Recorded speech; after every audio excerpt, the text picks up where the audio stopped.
So, have you ever been in a relationship, could be romantic, could be work, where you just felt like you were playing by one set of rules and the other person had a completely different secret rule book? Oh, definitely. That feeling of disconnect, Yeah. where you're being upfront, maybe even vulnerable, and they seem to be strategic, like running some kind of covert operation. Exactly, like a Cold War playbook, yeah. Well, today we're doing a deep dive into an article that actually gives this whole dynamic a name. I called it The Game of Shadows versus the Game of Light. Right. And our mission for you, the listener, is pretty crucial here. We want you to get a really quick handle on this core idea, this split between essentially control and connection. And not just understand it intellectually, but actually learn to spot the signs, spot what the article calls a shadow vortex. Yeah, because this isn't just about romance, is it? You can see this dynamic play out with your boss, colleagues, even just in social settings. It's everywhere once you know what to look for. So let's lay out the basics. The source material doesn't really mince words here. One game, the shadow game, is built on things like manipulation, maybe lies, definitely strategy. It runs on control. Purely control. And the other game, the game of light, it's all about clarity, transparency, truth, directness. Its fuel is connection. I love the analogy they use. One person is playing chess, thinking 10 moves ahead, super strategic, Calculated? while the other person is just dancing Yeah. freely, openly, right here in the moment. And that fundamental difference in how they operate, that's the root cause of all the confusion. Absolutely. That's where the energetic imbalance comes from. The person deep in the shadow field, they're strategic by nature. They regulate things. They might test you, misdirect you. Control the temperature of the interaction. Exactly. Well, the person operating from clarity, they're usually pretty straightforward, open, linear in their communication. But hang on, doesn't that openness make the clarity person, well, kind of vulnerable? If one person's a chess master and the other just lays all their cards on the table saying, here's what I want, here's how I feel. It absolutely can. That's the inherent risk. The dancer, as the article puts it, can end up feeling confused, destabilized. Like a victim even, when they get hit by some strategic move they never saw coming. Precisely. Think about it like a negotiation. If one side knows all your limits, your emotional triggers, maybe how much you need the deal, but you know nothing about theirs. Yeah, that's a huge disadvantage. That gap, information leverage versus emotional transparency, that is the shadow vortex. And the shadow player, crucially, sees that vulnerability not as a bridge to connection, But as a weapon. as a weapon, or at least as leverage, an advantage to be filed away and used later. Okay, so let's dig into that collision. What actually happens when shadow meets heart? The heart-based person, trusting, puts their soul out there, shares dreams, fears, the whole package. And the shadow player, they're taking notes, mentally cataloging it all. That raw honesty, that vulnerability, it becomes data points. Leverage. Leverage, weaknesses to exploit. It's a power dynamic. The source points out this can feel really intoxicating for the manipulator. They feel powerful, maybe even smart, while the innocent person just feels played. Now, this is where it gets a bit more complex. Yeah. Because the source talks about the mature shadow. This isn't just someone who's unconsciously messing things up because they're, like, emotionally immature. Right. This is key. The mature shadow is aware. They're skilled. They are consciously, intentionally running a script.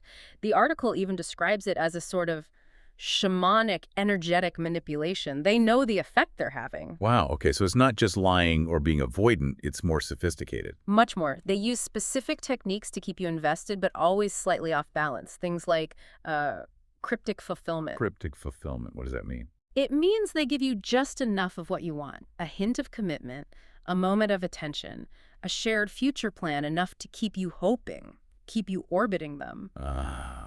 But never enough solid ground. Never real certainty. Exactly. Never enough to feel truly secure or clear. Other tactics are things like teasing, strategic withholding of information or affection, or that charming misdirection. Can you give an example of charming misdirection? Like, what would that actually sound like? Sure. So the clarity person asks the direct question, like, where is this relationship going? Are we serious about this? A totally reasonable question. Absolutely. But the mature shadow player might sidestep it with a lot of charm. They might say something like, wow, that's such a deep question. You know, what I love about us is how light it feels. Hey, remember that weekend trip we talked about? We should definitely book that. Oh, okay.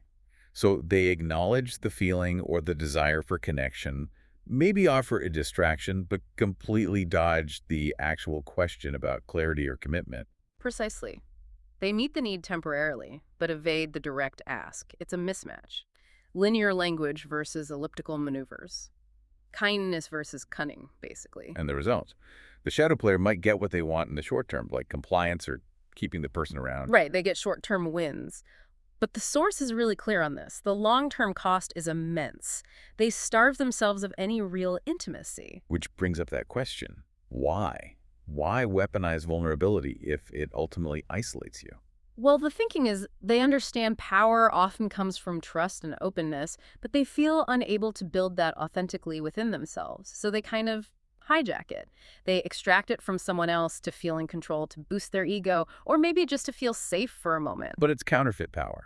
Exactly. It always backfires eventually. They might get compliance, they might control the situation, but they never get genuine devotion. Never real, unguarded love. You can't force someone's heart. Let's talk about those costs because they sound pretty steep. What's the price the shadow player pays for playing this game? The biggest danger for them is addiction to the game itself. That feeling of control starts to feel like safety. The lies, even lies of omission, start to feel like necessary protection. So they get trapped in their own strategy. Completely. The cost is profound loneliness. Because they're always running scripts, always managing perceptions, they never actually let themselves be seen, truly known. They don't build real trust. And without trust, no real intimacy is possible. None.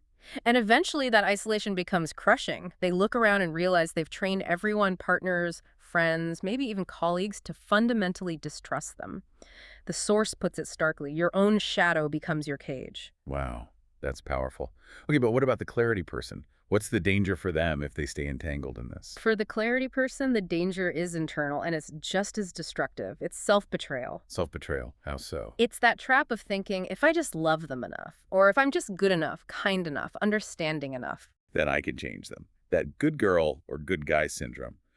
Believing your light can magically fix their shadow. Precisely. And the source material is pretty brutal here. It basically says you can't save someone from drowning by jumping overboard without a life raft yourself. When you stay, hoping your inherent goodness will convert the manipulator. You end up compromising your own values. You abandon your standards, you erode your self-worth, and slowly, maybe without even realizing it, you get sucked into the very shadow vortex you were trying to illuminate. You start playing the game too, even just defensively. So what's the defense then? What's the actionable strategy for the clarity person? Because just being good clearly isn't enough. How do you protect yourself without becoming guarded or cynical yourself? The defense isn't about changing them, it's about protecting yourself with non-negotiable standards. The source gives a kind of mantra for this. Boundaries are love. Standards are protection. Clarity is oxygen. Okay, break that down. Boundaries are love for yourself. For yourself, yes. And maybe even for the relationship, defining what's acceptable. Standards are the minimum requirements for your participation. And clarity. Clarity is like turning the lights on in a dark room. It forces everything hidden into view. So, practically speaking, if the shadow player does that thing where they disappear for days, then pop back up with charm and gifts, what does a clarity boundary look like? It's not about reacting with anger in the moment. It's about proactively stating your standard. It might sound like, when you disappear without communication, I feel unsafe and disrespected in this connection. For me to feel secure, I need consistent, open communication. If this pattern continues, I won't be able to stay in this dynamic. So you're not demanding they change. You're stating your requirement to stay. Exactly. You state the condition for your presence. That clarity acts like oxygen. It forces the shadow tactics into the light. They either have to meet the standard of transparency or the dynamic naturally dissolves because you refuse to participate in the fog. And this whole dynamic, this shadow versus light thing, it's not just in romance, right? You mentioned business, social circles. Oh, it shows up everywhere once you have the framework. Think about business. You might see a leader, a mature shadow type, who's brilliant at manipulating narratives. Using charm to cover up maybe incompetence or bad decisions. Exactly. Or using confusing, contradictory signals, sending mixed messages, keeps people constantly trying to figure things out, keeps them off balance. And when people are confused. They can't organize, they don't challenge authority effectively, they're too busy trying to decode the signals. It's a control tactic. Okay, and social circles, how does it play out there? The shadow player often becomes the hub of drama. They use triangulation, pitting people against each other subtly. They share secrets strategically, creating little pockets of us versus them. Controlling the flow of information and alliances to stay central. Precisely. They regulate the social energy through intrigue and controlled chaos. The article also mentioned a really troubling area, spiritual contexts, like a teacher-student dynamic. Yes, and that can be incredibly damaging. A shadowed teacher might weaponize the student's own devotion by using secrecy as a tool of power. Only the inner circle gets the real teachings. They frame opacity, a lack of clarity, as some kind of necessary initiation. So if a student feels confused or maybe even hurt by the teacher's actions, The teacher might spin it. They'll say the confusion is part of the process, a sign the student's ego is breaking down, or it's a test of faith. It's essentially spiritual gaslighting, using the student's longing for growth against them to maintain control. so across all these areas, romance, business, spiritual, the pattern is similar. Cryptic communication, strategic withholding, maybe initiation by confusion. That's the shadow script. Right, versus the clarity field, which is all about straight talk, direct asks, and transparency. Okay, but you mentioned the mature shadow versus maybe someone who's just unconsciously manipulative. How do we tell the difference? Because our response probably needs to be different. That distinction is crucial. It really boils down to awareness and intent. The mature shadow usually has high charisma. Their control feels almost ritualized. The ambiguity is purposeful. They know the game they're playing. It's a conscious choice. They own it in a way. They own it. They're often very effective, at least initially. The unconscious manipulator, on the other hand, is more likely to operate from denial, avoidance, shifting blame. They'll hide behind excuses like, oh, I'm just disorganized, or I didn't mean it that way, or I got busy. They might not even be fully aware of why they act that way. So the key is that level of conscious choice and awareness of the impact. Exactly.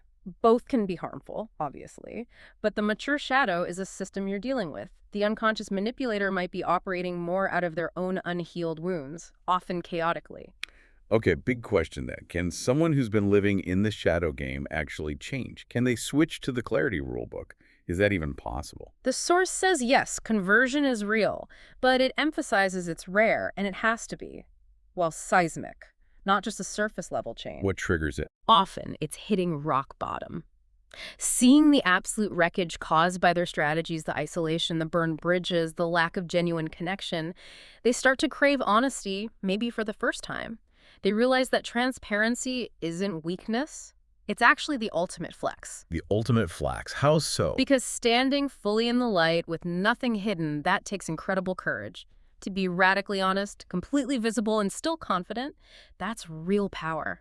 Much more powerful than manipulation. But if you're dealing with someone who claims they've changed, especially a mature shadow player, Yeah. how do you know it's real? Their apology could just be another calculated move. Verification can't just be based on their words. It has to be about consistent, demonstrated action over time.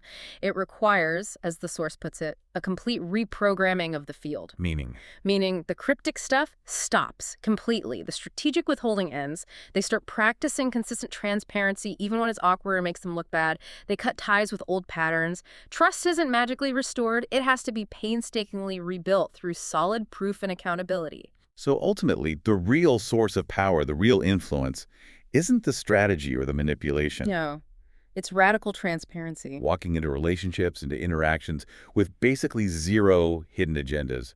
Just raw honesty, clear boundaries firmly held. Exactly. And yes, that feels terrifying. It opens you up to rejection, to people not liking your truth. But the source argues it's also incredibly magnetic. Oh, magnetic. Because people feel it, they trust you instinctively, they feel safe because they know where they stand and they know you won't turn their openness against them. That kind of fierce vulnerability held with strong boundaries, that's where true influence and deep connection come from. Okay, so wrapping this up for someone who feels stuck right now, dealing with a shadow player who isn't changing.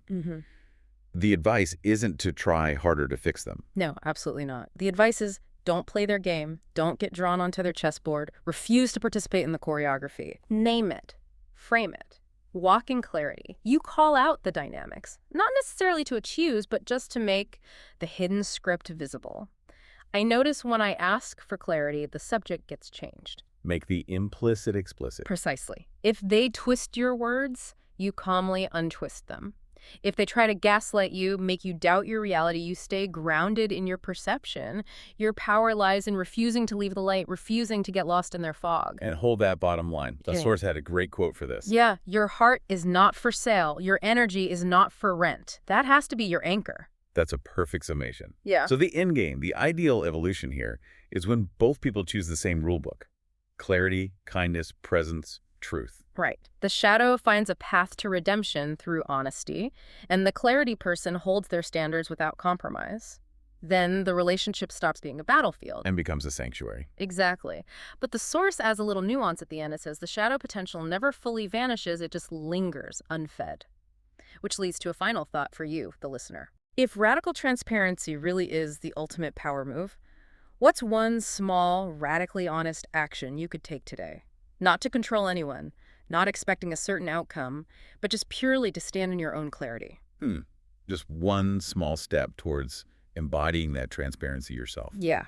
That small step could be the beginning of reclaiming your power, regardless of what game anyone else is playing. That's a fantastic challenge to leave people with. Thank you. We hope this deep dive helps all of you recognize the game, step off the board, and choose clarity. Thanks for joining us.